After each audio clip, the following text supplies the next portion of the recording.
This Okay, is good. what should be done by one who is skilled in goodness and who knows the path of peace.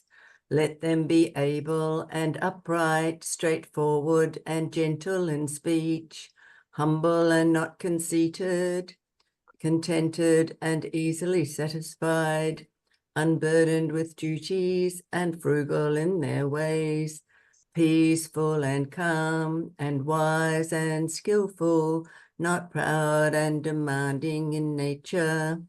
Let them not do the slightest thing that the wise would later reprove, wishing in gladness and in safety.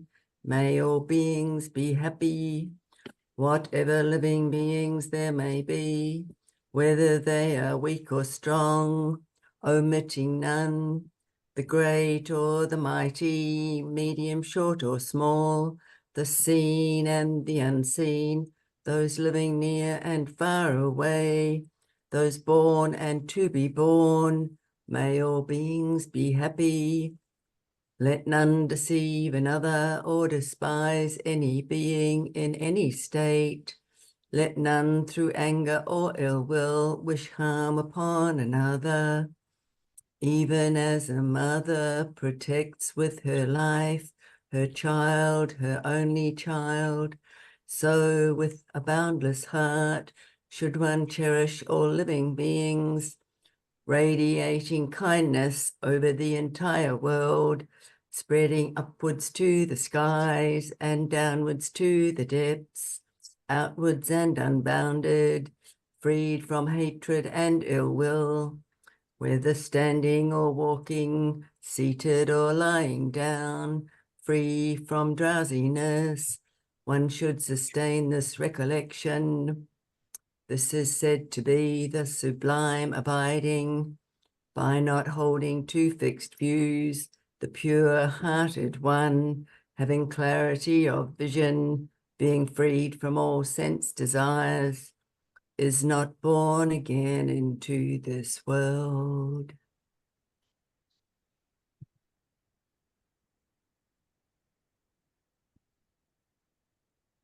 Thank you. Thank you, everyone, for coming, and something different tonight. Please forgive if my chanting was completely not what you're used to. I used to chant that at Wat Buddha Dharma, but it was a different translation, so the words are slightly different, and the melody was different as well. And I'm not a musician, so please forgive. Anyway, it's good to have something different. You can watch your aversion or acceptance or whatever else was going on for you in that lovely chant. So I'm going to talk tonight a bit sort of from my book, A Year of Loving Kindness to Myself and Other Essays, which if you are interested, I think it's on Apple Kindle thing and Amazon. And if you live in Australia, it's in the library. And I think it's even on Spotify as an audio book. And so I wrote this book. The first part of it is 12. It goes as though in a year, January, February, March, and each of the months is some different aspect of loving kindness. And you might think to yourself, oh, well, yes, this woman looks quite good on paper. She's been meditating for such a long time and lived in a Buddhist community and all of the above. So she must know quite a bit about loving kindness. Well, you are wrong. The reason I wrote this book is that I struggled with loving kindness. And when I did live at Wat Buddha Dharma in the very beginning as a young, sort of basically drugged out hippie who ended up going there on a retreat and ending up getting married and living there and really getting quite into Buddhism fully. Phra Khantipalo gave us all like a Dharma name, and he gave me the Dharma name of Metta. And I thought, oh, I was very proud. Oh, Metta, loving kindness. He said, yes, because you are angry.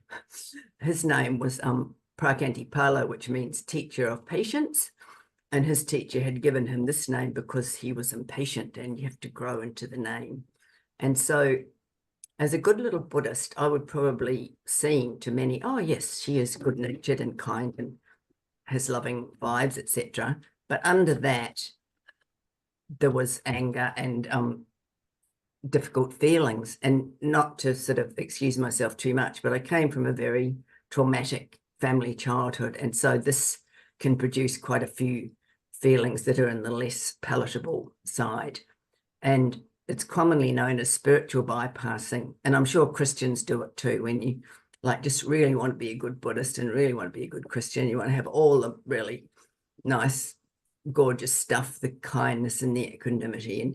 But there's other stuff there. There might be fear or shame or anxiety or aversion to yourself is a big one. Like I don't have so much aversion to other people necessarily, but huge amounts of not liking myself particularly.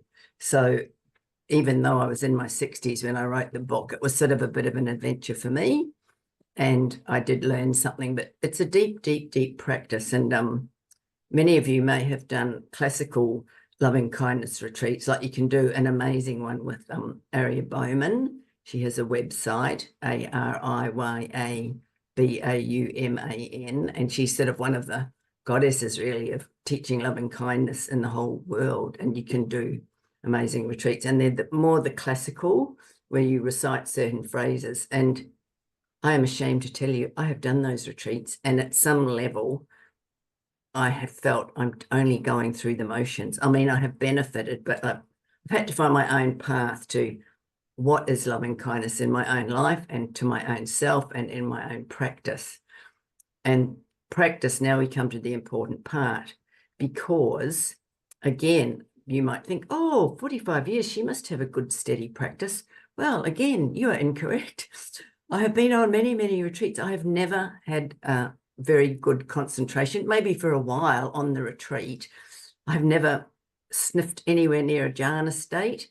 I have just blundered along with a daily practice, listening to Dharma, totally trying to live the precepts and help other people and do my best. But in the practice situation, if you really, really could see into my brain, up until I probably met Alexis Santos as a teacher, I'd go on the retreat with various different teachers, Zen teachers, all the beautiful Vipassana teachers that came to Perth, do my best, and still at depth have a feeling like, okay, I'm doing my sitting, but I've got it all wrong.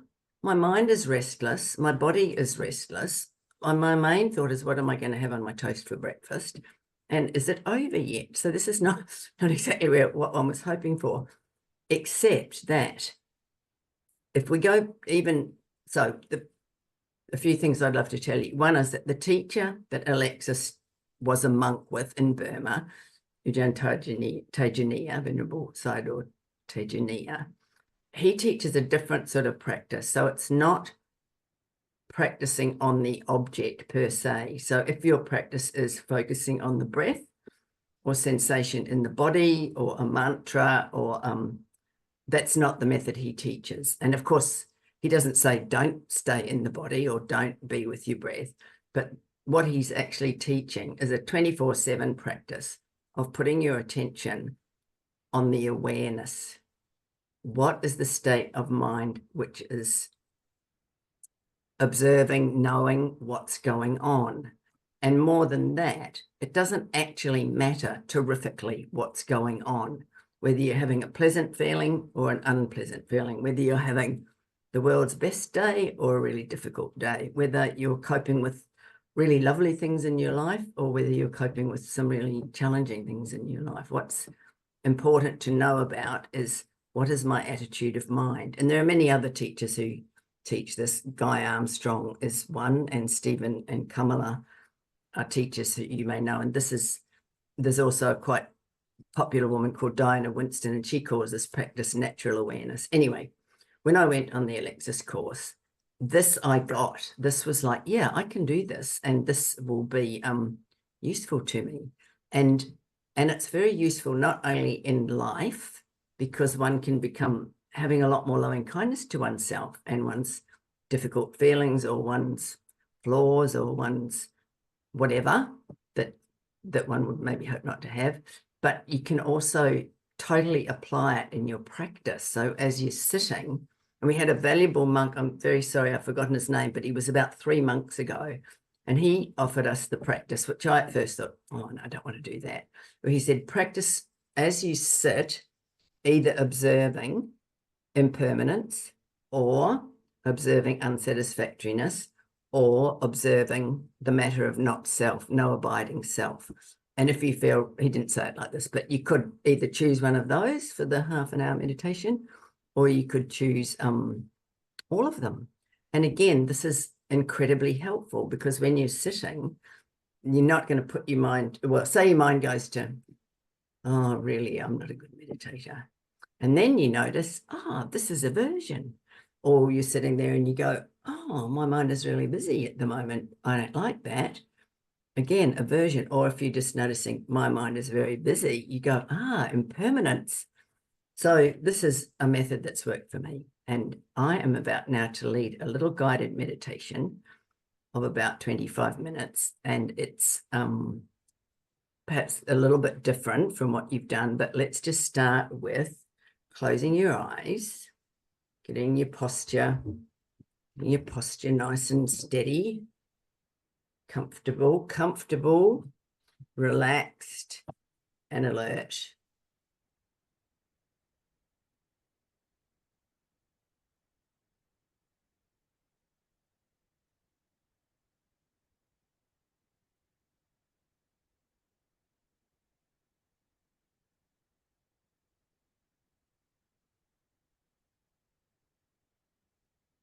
And now that we're still and pretty steady with our eyes closed, just for this bit anyway, I want you to think to yourself, say to yourself, feel to yourself, what if there was absolutely nothing the matter? What if there was absolutely nothing the matter with me? Just here, the way I am right here, right now, at this very moment, is absolutely beautiful and fantastic and amazing and just as it should be. And also, furthermore, what if everything else was okay too?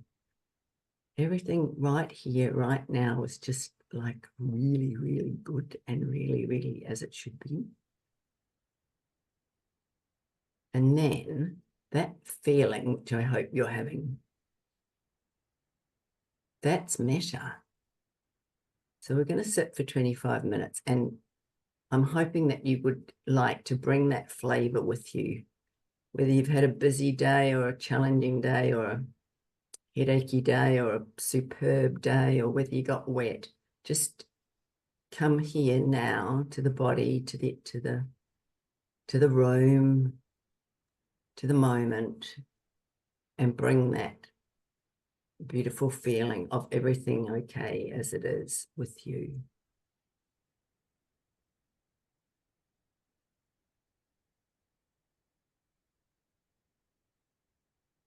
And we'll start by just bringing it into the body. Come into the body, maybe start at the head and go down, and just really gently, really softly relaxing the body. One teacher said, imagine you're having honey poured all over you. Just really what's stiff and what's sore and what needs to soften, and maybe little muscles in your eyes or your jaw.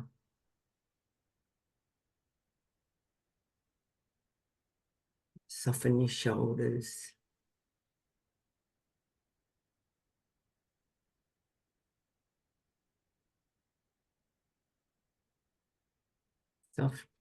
Soft breath in the belly.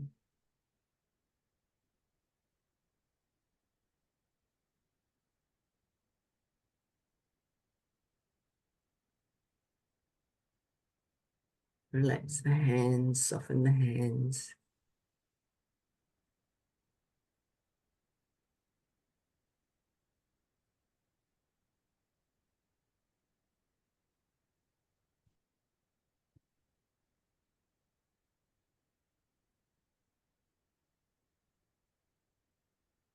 Soft belly, soft, easy belly.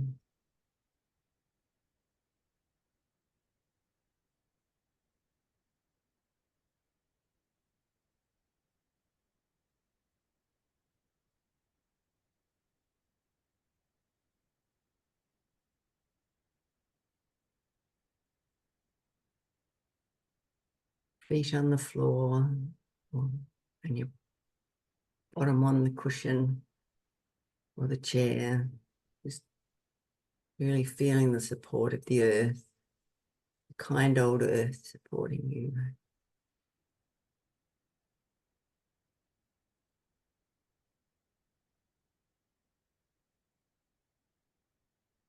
Feel into your feet, your noble feet that carry you everywhere. Maybe there's some sensation in the feet, some heat or tingling or something going on in your feet.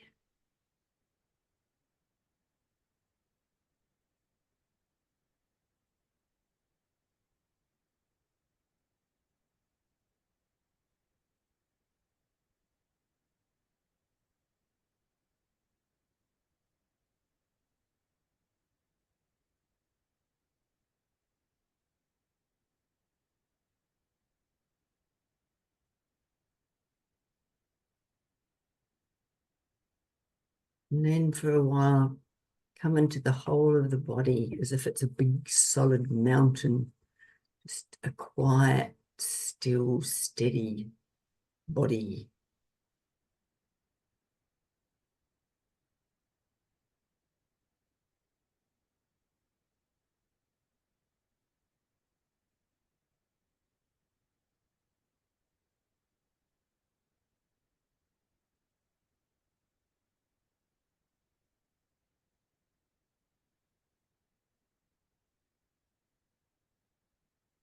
Come into your breathing,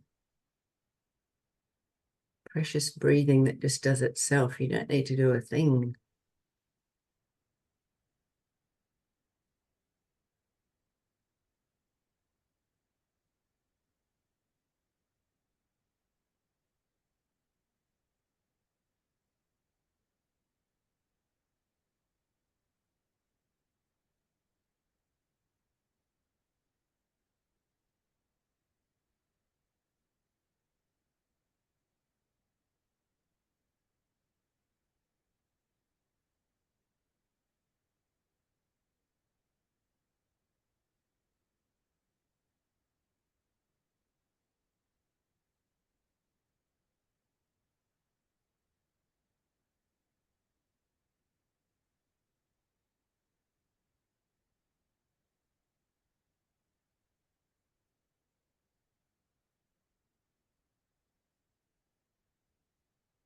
With that same kind, gentle energy, tune into hearing.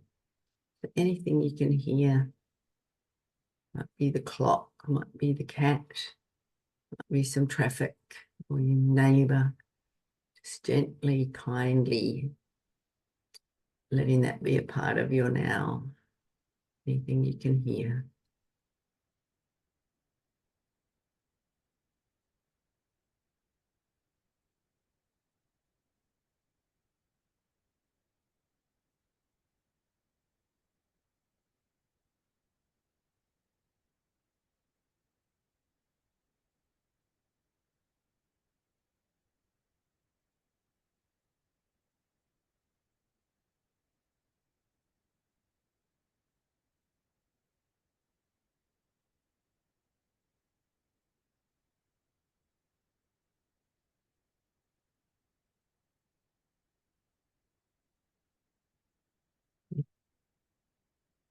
And now bringing that same kind attention to your thinking.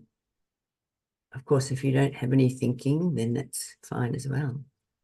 If you are having thinking, you can just gently go, oh, this is what Ajahn Brahmi says, especially if the mind is quite busy. He says, it's okay, mind, I love you. Whatever's going on, you can just notice it, maybe busy thoughts or maybe planning thoughts, and if it feels too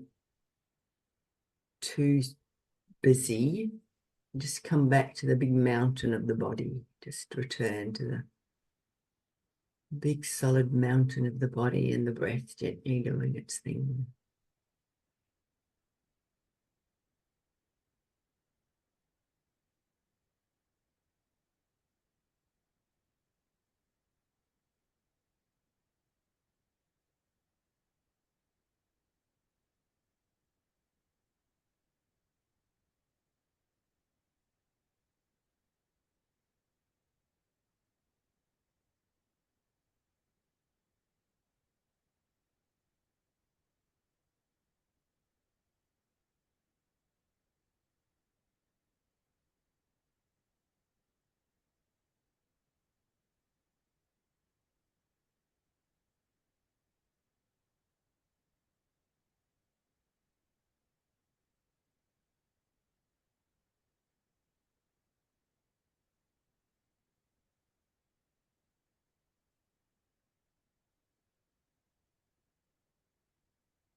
You may also wish to bring some kind, loving attention to your heart.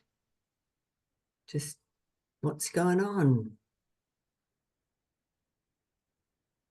Are you sad? Are you numb? Are you pleasantly contented? It's good to just to check in with yourself.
So just before I close the formal meditation, a few words from the Buddha.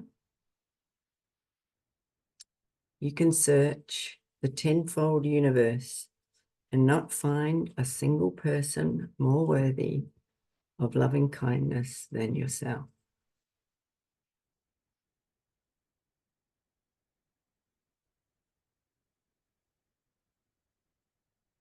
You can search the tenfold universe and not find a single person more worthy of loving kindness than yourself.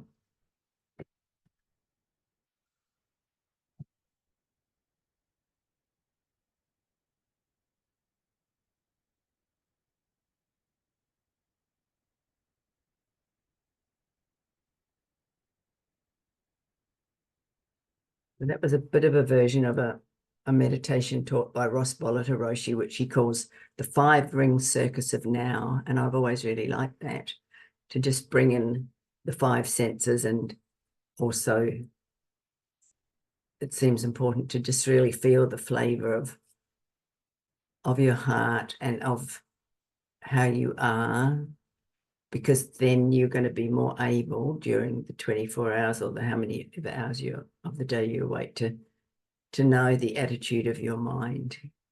Because if we're so busy all the time, and we may just forget, you can go through a whole day and go, what is the attitude of my mind? It's been sort of frantic, or it's been grumbly, or so that's something you can always go, oh, do I want to go through my life with a frantic, grumbly attitude to existence, or could I maybe tilt in a more wholesome direction?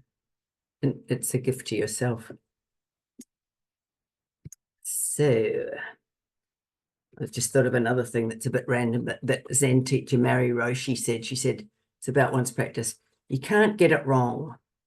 And then she said, you can't get it right either. And I found that very profound, because I think for many people, not those of you who are in the 5th jhana already, but for some of the rest of us, there's always a sense that there's a you and you're getting it wrong. And there's an awful deal of striving in that. And most of the teachers would tell you, if you've got that mind which is striving for like a better practice, you're not on it. Like, this is wrong attitude. So anyway, I've written down lots of wise and wisdomy things, and they're all on the same topic, and I'm going to read some of them to you. Whatever I'm feeling right now, may I hold it with kindness. And this is something we can do in our daily life and also on the cushion, especially if like some of us, you have an evil inner critic, which they say it's good to name it evil inner critic. So mine is called Evil Betty, and Evil Betty is the one who says, oh yes, you should be sitting longer. Oh yes, all those years of meditation, why are you not perfectly focused with equanimity all the time? So this is about loving kindness to yourself and also your practice, the one thing. Allow yourself to feel whatever you feel without judgment, but with tender, soft, loving attention. Relax and stay present. So that's probably the first instruction that Venerable Tejaniya gives us, to relax. And Alexis talks about when he was there at the monastery, he was a high-achieving American, like a med student from a family of intelligent, high-achieving, handsome young men. And he was just like trying to get it right all the time. And the Venerable would just walk past him and say, relax, relax. Like, where are you going, buddy? Just relax and stay present. And that quality of sort of good energy is so important. These are quotes. The first one from Jack Cornfield: make your life a dance of the heart. You can say to yourself, have I been living my life as a dance of the heart lately? Oh, that sounds good. And Ram Dass says it in the same thing in a different way. You can either make it like a great weight, or you can do it like a dance. You can either make it like a great weight, or you can do it like a dance. And many of the times we feel it could feel like a great weight, because funnily enough, the Buddha was correct. There is suffering and there is impermanence. And these things are challenging. They're challenging in all sorts of ways. They're challenging when you get old and your body stops doing what it's supposed to do, like hearing properly and seeing properly and remembering properly and getting up off the floor quickly when you've got grandchildren. But it doesn't matter how old you are. You might be 22 and you're having terrible difficulties with your health, or you've just lost a friend, or there will be suffering. Like, there's no way around it. There's no, oh, if I just meditate better, eat better, you know, try and be kinder, try and be nicer, it won't apply to me. I'm sorry, it will apply to you. There will be unsatisfactoriness. And the metaphor that I like is the cart with the bumpy wheel. So not to say you cannot have brilliant times and brilliant days and appreciate turtles and chocolate and all the goodies of this life, but still things are just going to go wrong a lot of the time, and it's not your fault. And you can just say to yourself, oh yes, it's a cart with a bumpy wheel. And that somehow cheers me up immensely when I remember that.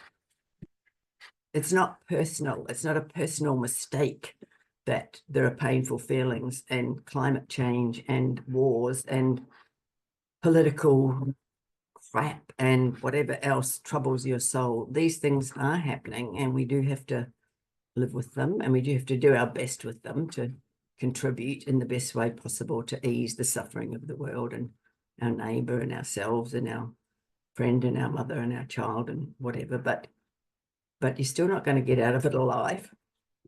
So may you remain peaceful and let go of expectations. May you be a home for balance and spaciousness. May you have complete, unrestricted cooperation with the unavoidable, which is your life. And the Zen teacher, Ezra Bida, who's someone else I really like, he says it every morning, because it's good, I think, to set an intention, like rather than just getting up and, I mean, some of you will sit and some of you won't sit, some of you have to go straight to work. But if you just, before you get cracking, even if you've only got a few minutes to breathe and just say, so what's my intention for today? And he says, may I say yes to everything, going to the root of fear. May I be aware without ceasing, letting life just be. And it's good to put it in your own words, I think. Like, there's another one that I liked. Say, this is good enough to all that arises. This is good enough. And there's a wonderful Zen story, which I can't fully remember, but the whole point of it, someone goes to a teacher, I think it's a woman teacher, and the practice they're given is whatever happens, you say, thank you, I have no complaint whatsoever. Can we do that? Can we actually do that? Thank you, I have no complaint whatsoever. When we've had a day burdened with a lot of anxiety, or when we've had another friend's had a terminal diagnosis, or whatever your version of not the best day in the world is, can you actually say, thank you, I have no complaint whatsoever? Can you really have some equanimity and some loving kindness to this cart with a broken wheel that we're all on? This is deep work, guys. And don't forget the zippy bit. So whatever you have to do in life, embrace it, accept it, have fun with it. And Ajahn Brahm is a teacher who's really come to this a lot more over the years. It's one of his like best policies, is that this is your life. Embrace it, accept it, have fun with it. Because sometimes we forget that bit. And different people have different things that help. And some people are good with questions. So these are some quite good questions you can ask if you're trying to bring your practice into the present moment during the day. Are you interested in the present moment? Do you want anything? Is the mind relaxed? And that could be like a lifetime practice. Just you could do that for the rest of your life a few times a day. Ask yourself, am I interested in the present moment? Do I want anything? What's missing now? What is missing now? What do you imagine would make things a lot better for you? What is missing now? Is there anything that you're craving or fantasizing that, you know, if you just had it, things would be better? Is the mind relaxed? And when you for me, when I ask when is the mind relaxed, I often go, is the body relaxed? Like you might be having a lovely walk by the lake or in the park or something, and you suddenly realize your hands are really tense. So I think there's a big correlation there between the body and the mind. And just every now and then in the day, you go, oh, how's my body? Okay, I could just stand up and just do some breathing and just shake my limbs around a bit and soften into it, whatever it might be. This is reiterating something I said before, but wherever you are on the path of meditation, please want to be there. If you want to be somewhere else, that's the end of progress. Don't try for a good sit. Have a right attitude, accept, observe, and learn from your experience just as it is. Perfect just as it is. Perfect just as you are. And again, that's so easy to say, right? Like everyone would like to say that. It sounds very slick. It sounds very glib. But is it perfect to go, one of my patterns is anxiety. Is that perfect? No, of course we don't think it's perfect. We want to really get rid of that. You just do not want to have that particular feeling. Or yours might be fear or shame or fogginess, or we've all got something where you go, yes, well, I'd be really together if I didn't have that. And I just actually heard something, it was a piece of research about children, and it was a very, I thought, wise young woman talking about don't try and create happiness for your child. Don't try and make your child happy, which sounds a bit counterintuitive, doesn't it? Like, don't try and make your child happy.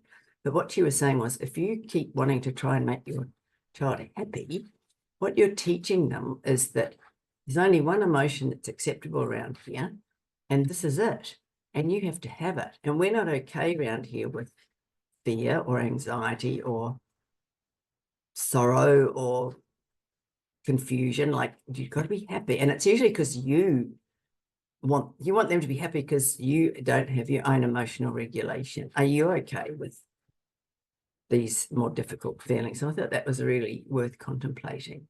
And there might be many of you who were raised in a family where you had to be a certain way, like cheerful or quiet or helpful. So it doesn't give a lot of wriggle room, does it? If you're a child who always has to be helpful, cheerful, and quiet. And I was talking to someone yesterday, and she said that she was, what did she say? A natural born introvert. And even when there was nothing much going on for her, her mother would always say to her, "What's the matter?" But like the mother was not accepting that this was a very quiet person who didn't have a smiley face. So yes, perfect just as it is. And then what about when it gets more difficult? We need more encouragement. And I find Sharon Salzberg a very inspiring teacher for me in this regard. She was someone else who had some extreme trauma in her childhood. And she's one of the most loving and inspiring teachers about how to really be loving, kind to yourself. And so you might find something like if you're just having a bit of a time where you just feel like, I'm not really coping, I'm not really onto it, I could be doing better. And you can encourage yourself. You can say, moment by moment, I can find my way through. Really encourage yourself. Yeah, it's difficult, but moment by moment, you will find your way through. And those of you who are overseas might not know of Michael Leunig, but he's an Australian cartoonist and sort of a wise man philosopher, I feel. I really like Michael Leunig, but he has a wonderful cartoon called The Plodder. And it's got about 6 frames, and it goes, "You're not really onto it. How magnificent. You're not keeping up with everyone. How wonderful. You're not like at the top of your game. Très bien." So yes, give yourself a lot of encouragement and maybe just have a little laugh about it. Like, I'm not doing that well today. How magnificent.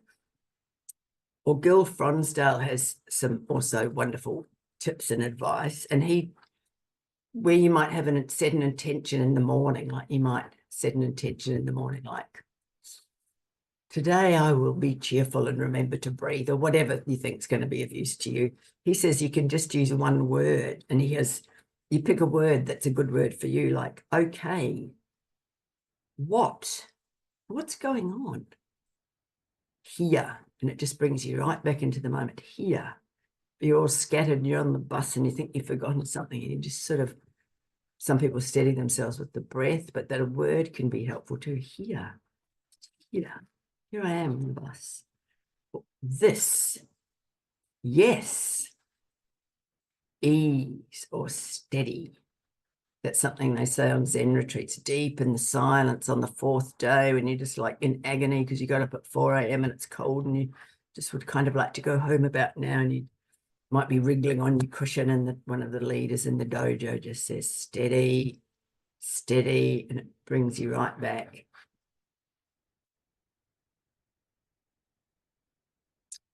So the beautiful Thich Nhat Hanh is someone who encourages us in this regard, to have loving kindness to yourself and to always tilt the mind to the wholesome. And he just encourages the authenticity of whatever coming together of atoms has made you, because we're all very particular. I'm looking at the screen now and I'm seeing people I know and people I only know on the screen, and different backgrounds, different hair, different ages, different expressions, a unique coming together of family patterns and cultural and all those things that make you you. And Thich Nhat Hanh says, if you are born a lotus flower, be a beautiful lotus flower. Don't try and be a magnolia. Or as the line from the song goes, be yourself. Everyone else is taken.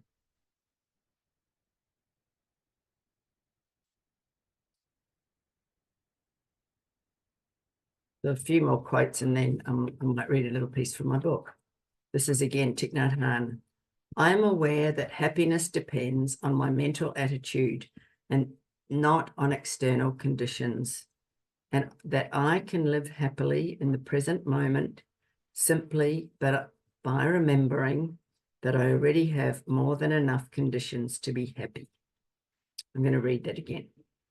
I am aware that happiness depends on my mental attitude and not on external conditions, and that I can live happily in the present moment simply by remembering that I already have more than enough conditions to be happy. Thich Nhat Hanh. And that, I think, ties in with gratitude, because you can always have a mind that can find a problem. Oh, I wish this wasn't happening, and I wish I had a partner. I wish I didn't have a partner. I wish I was fatter. I wish I was thinner. I wish I was younger. I wish I was richer. I wish my neighbour wasn't noisy. There'll always be something. There will always be some part of the wonky wheel that you could find to fixate on. And maybe we do some of the time. Or you can tilt the mind towards gratitude. So right away in the morning, you can go, I'm going to swear now, holy shit, I'm alive. Like, you wake up. That is a miracle. That is an actual miracle that you are still here on this planet, in this body, still. Like, what a miracle. But how many times do you remember that? And how many times do you go, I have a bed, I have a roof, I have food, I have medicine, I have clothing. Most of us, I think everyone probably on the screen, we're in the top 1%. There are so many people on this planet that don't have food, and they don't have clothes, and they don't have water, and they don't have medicine, and they don't have safe conditions. And how many times a day are we just really grateful? Do you just go, wow, look at my lunch. Look at this beautiful salad. It's got a lot of nice things in that I can choose to eat and eat it and tastes really good. So, and there's always something that you can just go, wow, wow. And for many of us, it's if you're just really low and you're just not in that vibe zone, if you just go for a walk and you see flower, a little kid running around, his mother chasing it, like whatever, there'll be something out there to bring you into the world and go, it's actually a miracle. It's actually a miracle. And one day I won't be here. Like, they do say that, this is from a Strindberg play, actually. If the dead look down, all they would ask for is one more ordinary day. The dead look down, all they would ask for is one more ordinary day. The smell of the coffee, you know, the blue sky, the shoes that you really like, all the little things that make up our ordinary day, the friend that texted you with a kind encouragement. Right. We probably have here till midnight with all these quotes, but these two are the last two. Trust in your own practice beyond the tyranny of self-judgment and trying to get it right. Let awareness itself be the object. Let the object choose you. And so that means it's just so simple, isn't it? If you just relax and then you say, ask what's happening, and then you let that be okay. And you just have to do that from now until you die. So easy. Kidding, of course. All right, so I'll just read a little bit out of the book, and then because I'm a writer and I have been on lots of writers' panels, I have a cunning trick which I'm about to tell you, and that goes like this. When you run out of things to say, you ask for questions, and then you give really long answers, and that gets you to the end of the session. So that's what we're going to do. I'll just read a couple of little things out of here.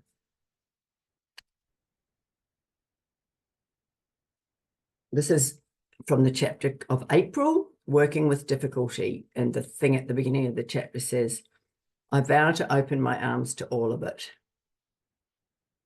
And this is from the middle of the chapter. It can feel counterintuitive to lavish ourselves with care and love when we are mired in self-loathing or despair, because let's face it, you don't deserve anything good, or that's what your evil twin self will tell you. I have learned that the worse I feel, the more I need to cultivate self-care and self-compassion. This is not a fixed position. It's a daily dance, listening deeply to body and heart, trusting that life is taking me where it is most beneficial to go. When I am low, it is harder to notice good moments, but even the hardest day contains small mercies and tiny blessings. I'll just read a couple. Finding a clean, old-fashioned wooden peg in the rubbish, perfect for making a peg doll with a poppy petal skirt, pipe cleaner arms, and a tiny drawn-on face. My happy place, the barista with his droll sense of humour, two friendly waitresses, a pot of prana chai, milky and not too sweet. Exchanging a smile with the woman sitting on the pavement, rolling a cigarette while her boyfriend opens a cask of cheap white wine. She has the most amazing grin. The little ordinary pleasures of this life, bringing comfort on a difficult day. Kindness is a cup of tea and painkillers when you need them. Kindness is letting yourself be sad when sadness comes, making room for tenderness to your own pain. It's permission to get things wrong, to be silly, to admit that something is too much for you. It's knowing that you can't solve anyone's problems, but that a listening ear, a quiet heart, and cake might be of use. It's remembering that this too will pass, which is a truth harder to love in the good times, but quite useful in the difficult ones. And then something completely different. This is a piece of more creative writing to finish with from the book called On New Year's Eve, a Prayer. May I make way for the new, greeting every moment as a new beginning. May I be truly content with the abundance of life. May I let things be as they are, say yes please to everything and all of it, write heart's ease in cloud letters on the wide blue sky. May I trust in the wide magic of everyday existence, imagine positive outcomes instead of bothering everything to death. May I encourage myself at all times. May I remember to live creatively, luxuriating in the simple, the quiet, and the miraculously ordinary. May I connect. May I help others when I have authentic energy for it and rest when I don't. May I remember that I am a part of something much larger than myself and act accordingly. May the politicians forego their own greed for power and money for the sake of all beings, for the sake of the broken world. Can there please be a section in the poetry, can there please be a section in the newspaper called poetry instead of one called property? I would also like some green velvet slippers with roses on. Namaste. Thank you. Amen. So if I had them handy, I would show you. I read that once at a workshop, and a beautiful lady made me a pair of green velvet slippers with roses on. They're sort of child size, but they're very wonderful. I should have had them near to the computer. So yeah, I think we could have some questions about your practice, or anything that anyone would like to say would be great. And I was wondering if that lovely man in the beginning could like introduce the person, if you can see if anyone is wanting to ask anything.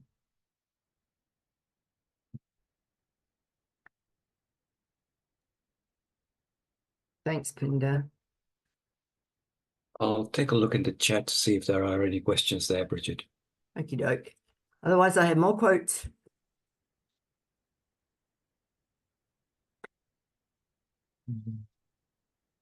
This is Martha. I have a question. Oh, May I? right. Go ahead, Martha. I was just wondering if you can talk more about how can Thich Nhat Hanh really believe that there is nothing external? I mean, he was a high-level practitioner in terms of his happiness. He says happiness does not depend on external conditions. But the Buddha taught that we did have to have all those things that you'd mentioned after that we all take for granted. Food, bed, roof, clothing, water, medicine, safe conditions, and all that. Do you think that Thich Nhat Hanh really believed that there were no external conditions on his happiness? I do think some people can do that, but I'm just wondering if you could talk a little bit more about that. Thank you so much for talking. That's a great question. That really is a great question. So I think things operate on different levels. And like on the very ordinary practical level of our lives, we are very lucky to have those conditions met. Thich Nhat Hanh did not always have those conditions met in his life. Like, because when he was a refugee from his own country, everything was unstable. And then in the end, when he had a stroke, he definitely did not have ideal conditions physically for this lifetime.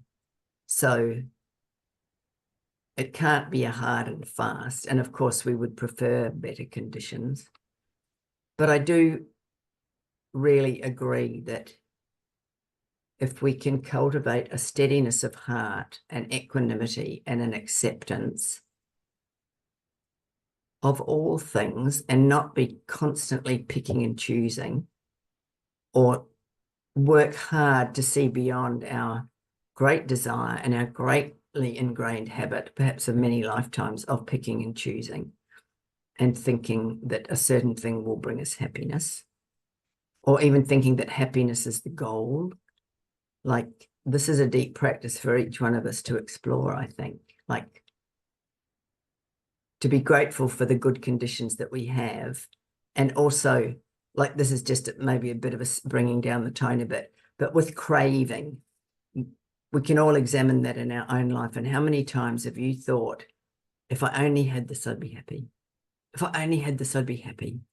And whether it's a partner or a pair of red boots or like, these things cannot bring lasting happiness. And this is also a bit not a high grade answer perhaps, but Sharon Salisbury tells a wonderful story. She loves sugary treats, and she went on a retreat and she had a little chocky bar. It was very precious to her, and she was thinking, I really want to have that chocky bar, but I'll save it. And it was like her little thing that she really wanted on the retreat. And then came the day. The day came when she was going to eat the chocky bar, and she ate the chocky bar, and it was absolutely delicious. And then she sat there and went, it is gone. It is gone. At the moment after you had the chocky bar, it is gone. And then what are you going to want next? Are you going to want there to be chips on the lunch table, or are you going to want there to be, a really good sit in the next round? And I don't particularly have this addiction, but people who do a lot of online shopping and they're just ordering up the things, and then they get the thing, and the craving doesn't go away. So yeah, that's one example in our own lives where we can practice with the notion in our own thinking that a certain thing will make us happy. That, you know, if I could only have a day without anxiety and worry, I would be happier. If I could only, you've got your own thing, right? You'll know what your things are that you secretly think are going to bring you happy. But yeah, I just would encourage you in your own life to go, yeah, what does that mean to me? And it is probably operating on a few levels there, on a more mundane level, and then on a more if you really are trying to head for enlightenment, well, here, this is a thought. You're basically heading for death, right? Even though you're young, whether you're old, end of the story is no more you. And what are you going to let go of then? Like, you're having to let go of things now. You're having to let go of, I'll be happy if I get the red boots. I'll be happy if that nice guy or lady likes me. I'll be happy if the war in the Ukraine finishes. And then, because we're on a cart with a wobbly wheel, something else will happen, and then you'll be something else that's going to make you happy. And in the end, as you approach leaving the body, this rental that we call our so much think of as us, but it's just basically a rental.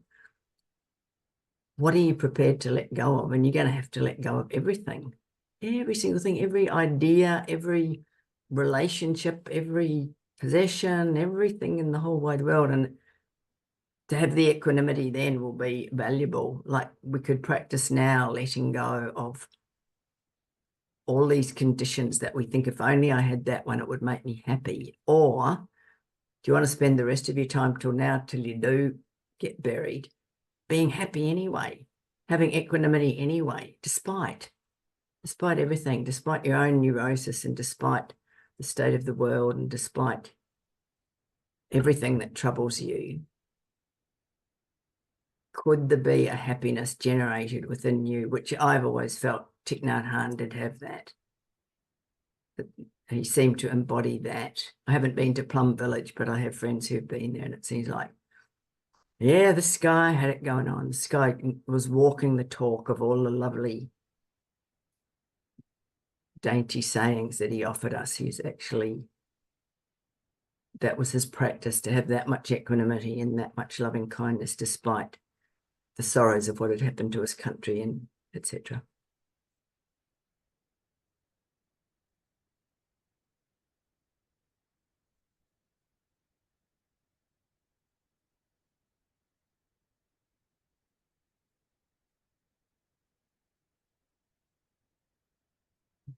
I thought I saw a hand up earlier on, but it's gone. But there's a couple of comments here for you, Brigid. The first one from Eddie in Indonesia. He says, "Thanks, Brigid. The gratitude quote is brilliant." And then Nilakshi says, "I loved the beginning of the meditation because it was different." Yeah, so that was, yeah, applies to me as well. So it was, because it was different. It was, yeah, good, brilliant. And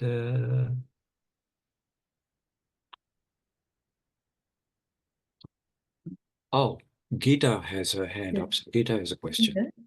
Yes, I first put my hand up to check if Gloria still wants to ask her question. Yes, I can ask. You go ahead first. Yeah.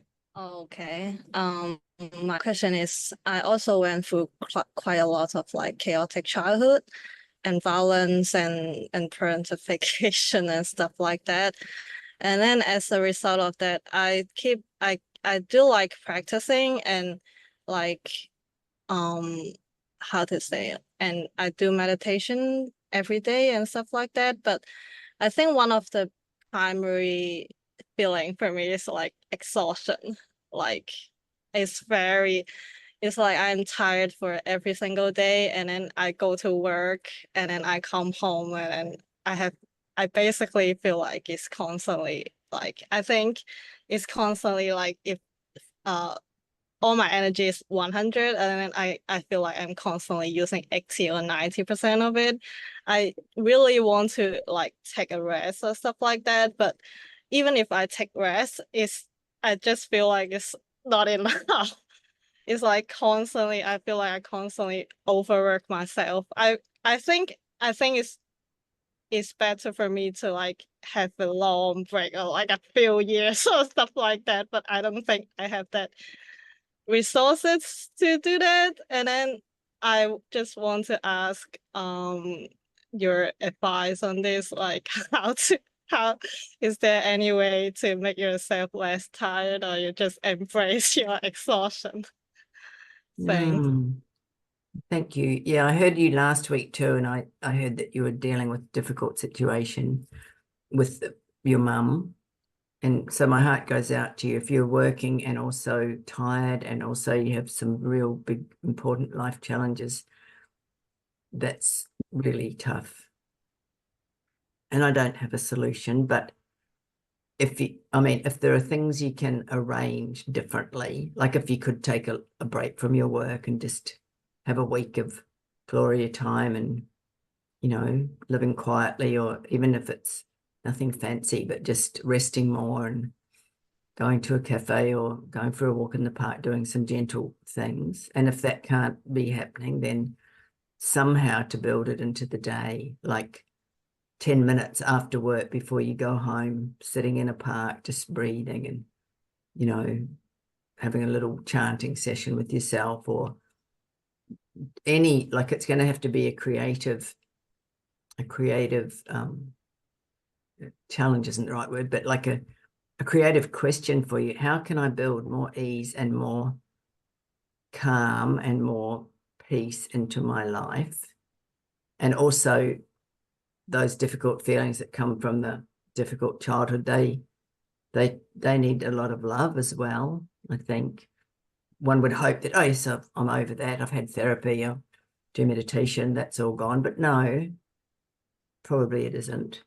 And maybe it never will be. Like if you've had like a really ragged childhood, I'm sure Sharon deals with feelings, and I'm 71 years old, but still there are things in my family like addiction and younger family members making terrible decisions for themselves or whatever.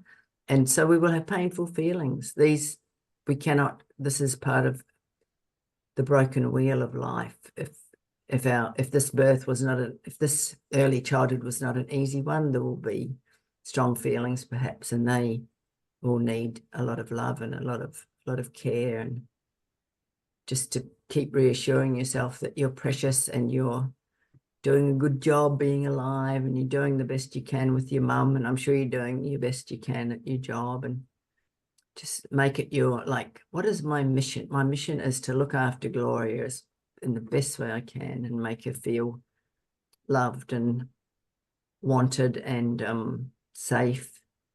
Yeah, I wish you all good things with that. That's a really tough time for you. Thank you.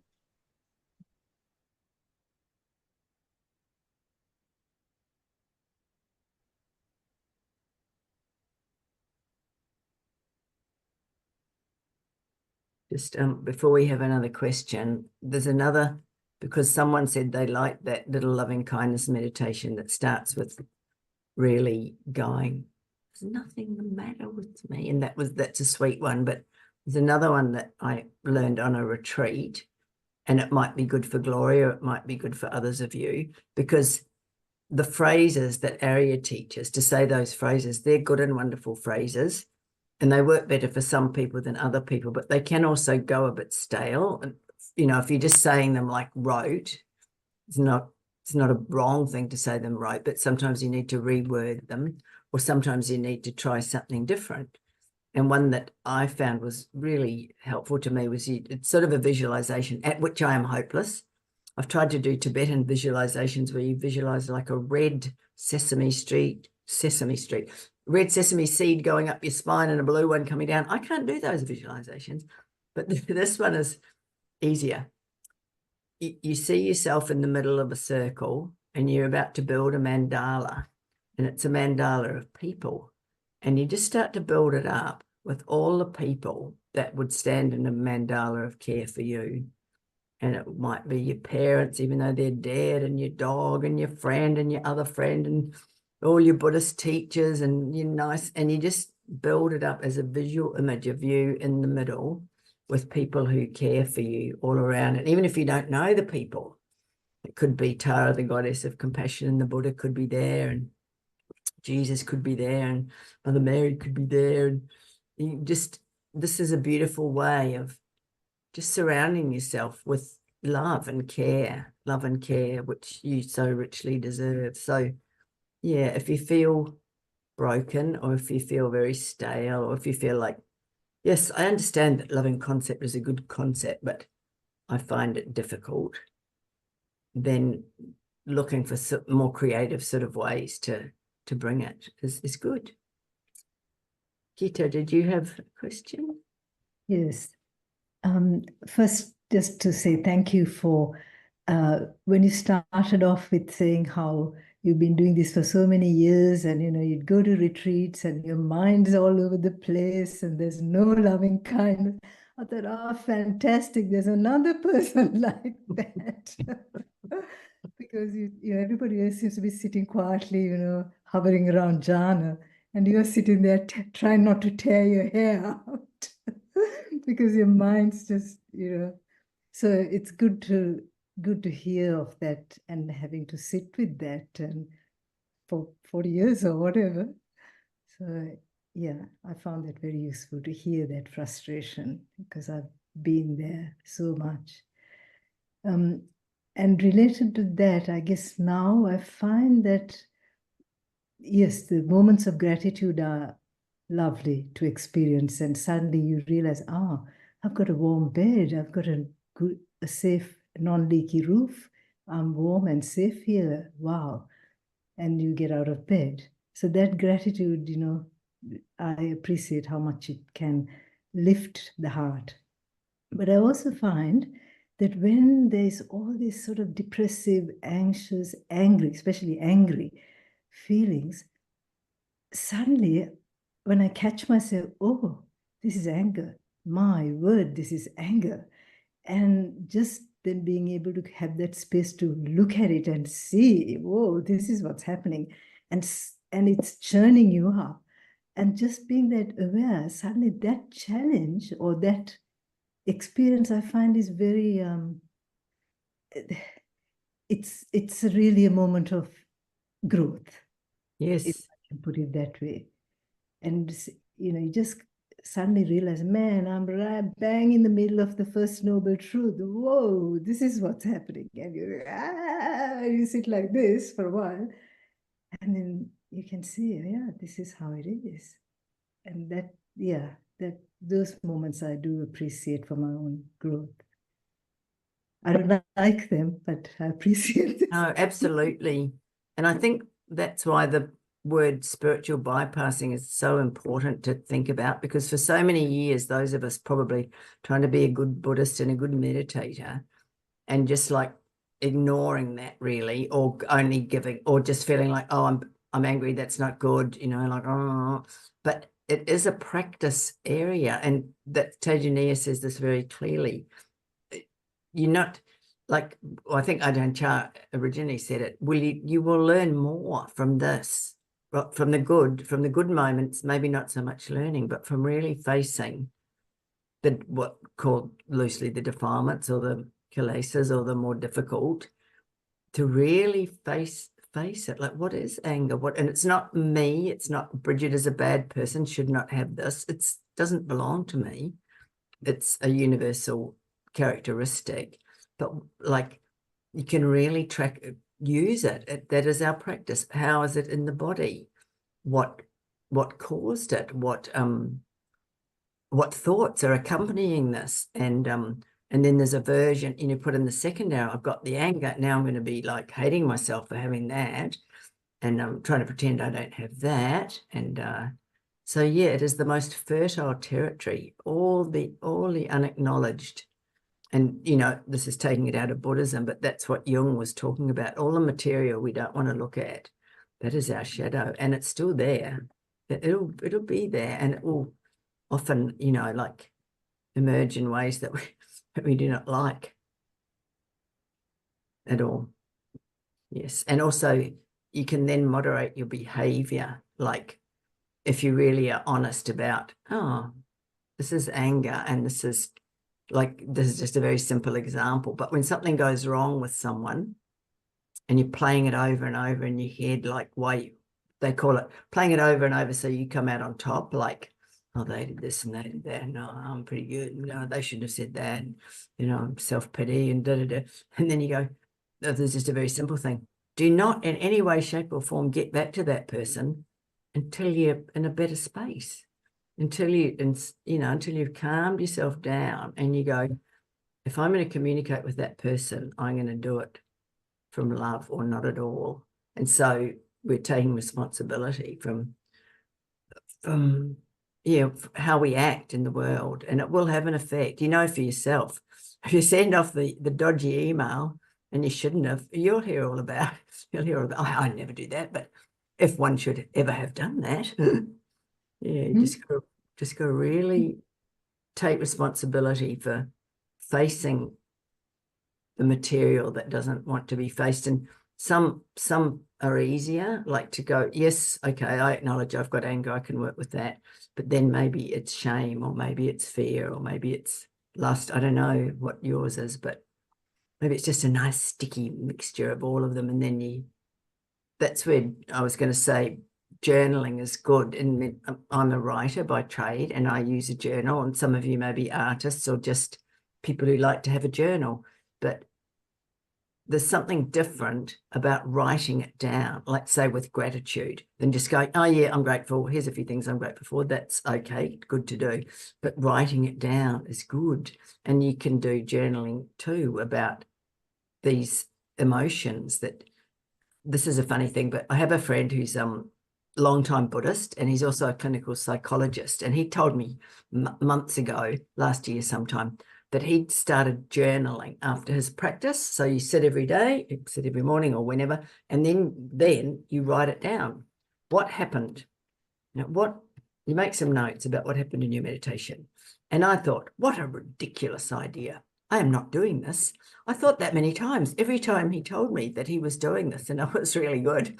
I just thought, well, I'm not going to do it, because I didn't want to do it, because I thought 44 years of sitting there thinking, my meditation's rubbish. My mind was very restless. Like, am I going to write that down every morning? Oh, my meditation's rubbish. My mind was very restless.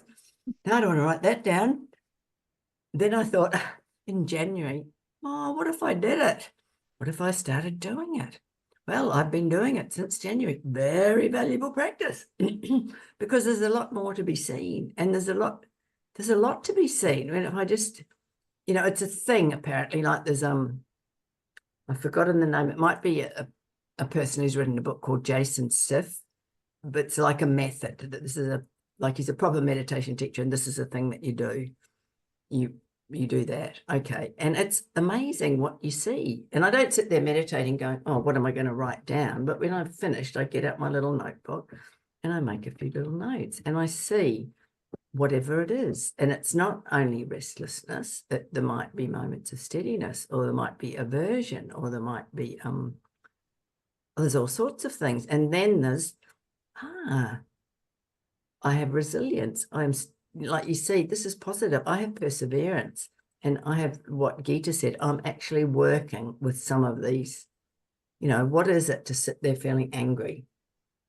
What is that about? And what's to be seen, what's to be discovered?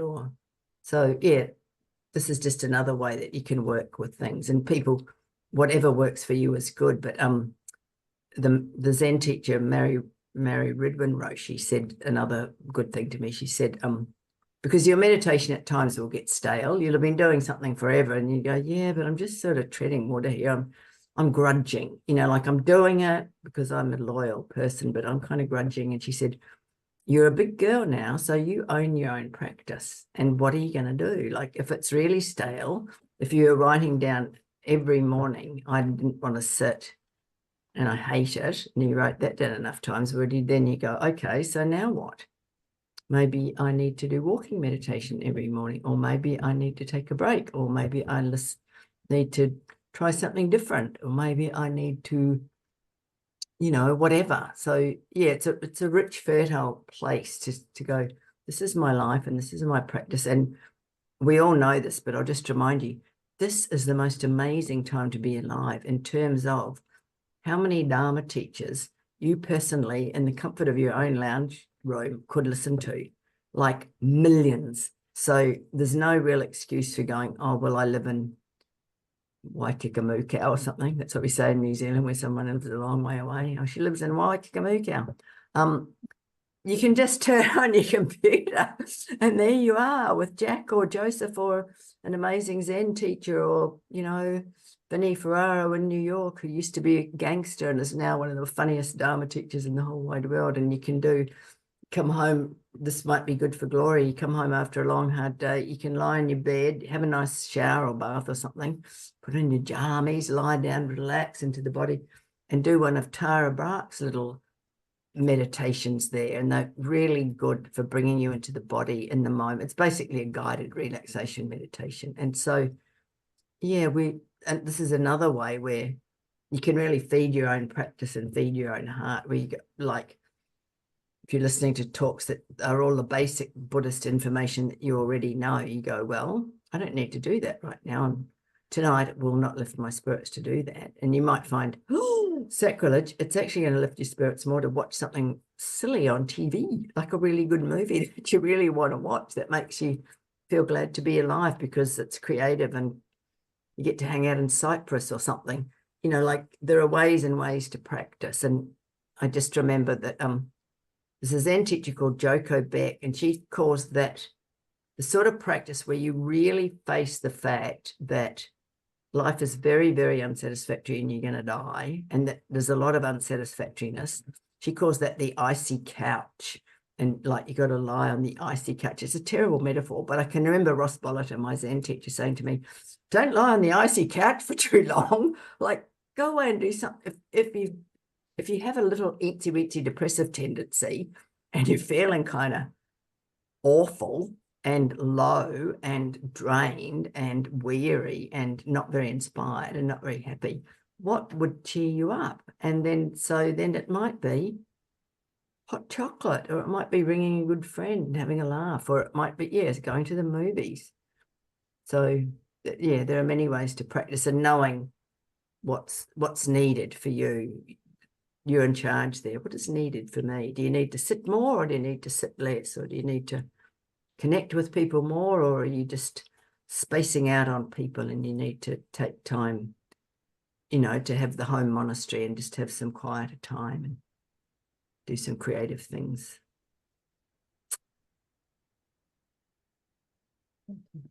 We've got John Cook's got his hand up, but there was one before that on the chat, Brigid, if I may. Could I read Sure, you yes, first? It says, Brigid, he's asking for a tip or method you may suggest to practice gratitude every single day, as I've heard many times that gratitude has to be cultivated. So a tip. Well, I can't really think of more than what I have said. Just goodbye, Natalie, and thank you, Kathy, for your lovely comment. Go tuck those children into bed, Natalie. You're writing it down is good. Telling it to someone is good. Like just saying to someone, I really love it when we have a coffee. I really love it that we talk on a Sunday night, or thank you for those beautiful flowers that you planted in your garden. You're walking along the street and someone's got a lovely garden and you thank them. Or someone, I mean, I sometimes behave a little inappropriately if I live by a lake that's a park, and there's sometimes people who, like, there's a lot of young families there. And if someone's being really, really nice to their kid, it's often a dad, I will say something. I'll just say, that was so lovely the way you spoke to your child. And no one ever, like, it makes them happy. No one's ever said to me, go away, you're a nut job.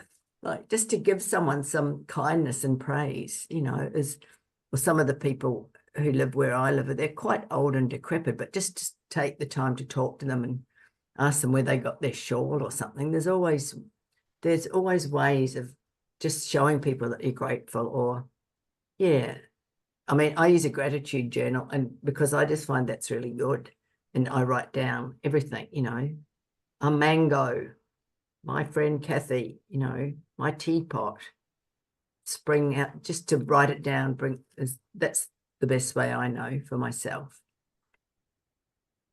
Well, sometimes if you're a person who can't get to sleep, it's quite a good time to do it. When you're lying there and instead of going into deep psychological drama about how you are never going to find the blah, blah, blah that you lost and how, and it's all going to go wrong when you try and this is what I was doing the other night. I can be very anxious. How am I going to find the right entrance at Claremont to take my granddaughter to the circus? Because once I did go to Claremont with a friend, we got absolutely lost in the showgrounds and we were trying to get to the puppet theatre. So at night, instead of lying there going, oh, I don't know, lie there going, what am I grateful for? What's going good? What's good that happened today? Okay, even on the most horriblest day, there will be good. I had a really nice breakfast. I made it through the day without anyone smashing into my car. You know, there'll be good stuff if you just, and then put your mind to that. So that's another good one. It helps you go to sleep in a good space. That's what I found. I hope that was helpful. Sure it was. Yeah. John Cook's got his hand up. Thanks, Brigid, for the talk and the quotes. First a comment and then a question. I appreciate that after 40 years of meditation, you know, not everyone's going to get to the jhana states, but I presume sitting every day still has its benefits, and it brings some peace and comfort, and you know, I felt your Michael Lunick comment was pretty good in that Buddhism is probably a religion for plodders. You got like 100,000 lives to get it right, sort of thing. So you might as well start slow and progress. You know, it's actually counterintuitive to have goals and try to get to a jhana state or nibbana. It's more about letting go, isn't it? As Ajahn Brahm keeps saying to us. Oh, I so agree with you that a daily practice, however raggedy it may seem, is very worthwhile. And also a lot of it, I'm sorry, this is going to sound a bit hippie, you might not agree with me, but a lot of it I think is karmic. Like there are some people who the first time they meditated were very steady and quickly did achieve high states of concentration. Well, bless them. Like that is a blessing. We were all different and we all have different abilities, and some people find, you know, breath meditation is the one, and some people find Goenka is the teacher for them, and some people, you know, they got to very blissful states very easily, and this is all good. But I was just maybe talking to those of us who have not achieved that sort of beautiful, steady depth, you know, then how do we practice? And yeah, to just encourage ourselves. So I really like what you said. The question, Brigid, is your memories of Ajahn Khantipalo and Ayya Khema, you know, when you were at Wat Buddha. Well, it was an amazing time. So you just want to hear a little bit about that? Yeah. So as I said, I was living and working in Sydney, and I had done one little meditation retreat in New Zealand, but I was still, sorry, too much information. I was still smoking dope. Like it was not, I possibly didn't get much out of that one in New Zealand, although the food was good. I was living in a tent, and I think you know, anyway, too much information. So then I'm living in Sydney, working for Dr. Bernardo's as a foster childcare worker. And I can remember the exact moment I came out of the late night movies and I went into a late night bookshop, and I was reading The Earth Garden, and I saw this little teensy little thing saying 10-day retreat, Wat Buddha Dharma, blah, blah, blah, blah, blah. And I thought, right, because what I was doing in Sydney basically was smoking dope, getting myself into a whole lot of trouble with my I had some Kiwi friends, and we'd drink whiskey and go to the musicians club, and you know, it was just sort of a samsaric life. I'd actually just had a miscarriage. This is way too much information. To the Indian man whose restaurant I worked in. So that's how much of a, like, not really a Dharma person I was, but I knew that there was something there. I knew that my friends in New Zealand who had got into meditation were on the right path, and that my friends in New Zealand who were still growing dope in the back paddock were probably going to be stuck there forever. So there was something in me that thought this could be good. So I went to Wat Buddha Dharma, and I was very restless. In my first retreat, I can't remember who it was, who the teacher was. Perhaps it was Phra Khantipalo, but I was super restless.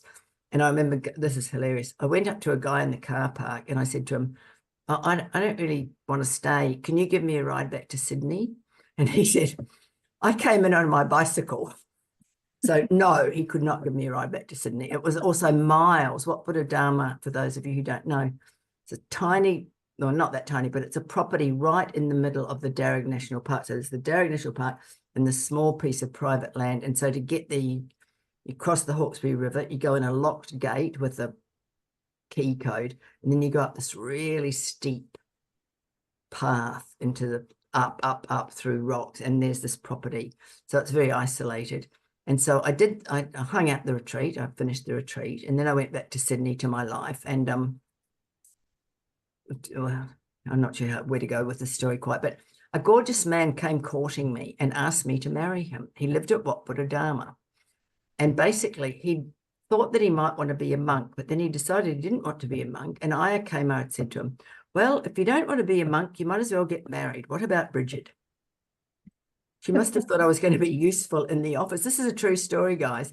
So I can remember going downstairs to my friend in the downstairs flat, Paddington Road, Sydney, and saying, this guy asked me to marry him. Hardly knew him. She said, you're not going to marry him. Like, nice John. He brought me a loaf of bread. It's the only thing he ever cooked. He'd been to a workshop and learnt to make a loaf of bread. And anyway, I kind of thought to myself, I'm going to take a leap into the wild unknown. For one thing, 70s, late 70s, no one ever asked you to get married. They said, let's go to bed, let's go dancing. They didn't say, let's get married. Like, a guy actually asked to marry me, and he's quite a nice guy. And why don't I go and live at that Buddhist place and go full on Buddha? It was completely insane now that you come to think of it. And this is the truth of it, which we're getting to the point of what you asked. I told you I do long rambly answers, just keeping an eye on the time here. Oh yes, we're about to finish. So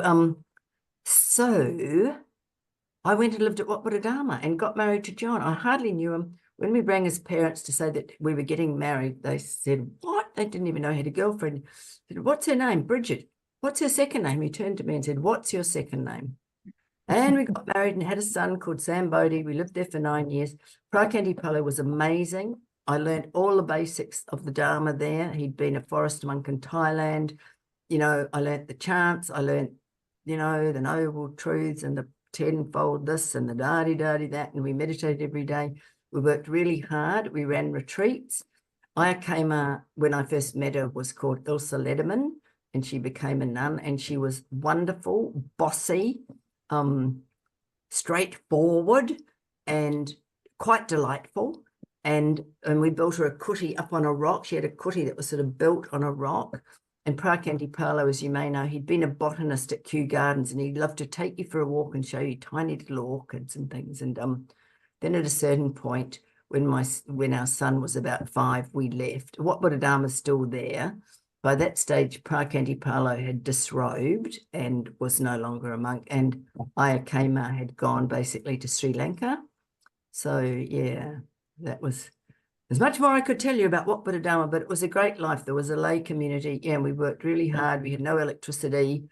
Had to boil water on a little chip heater, and we built the buildings, and it was a good time. A good time. Okay, I think we've come to the end now. So, which is good. Thanks, Brigid. Yeah.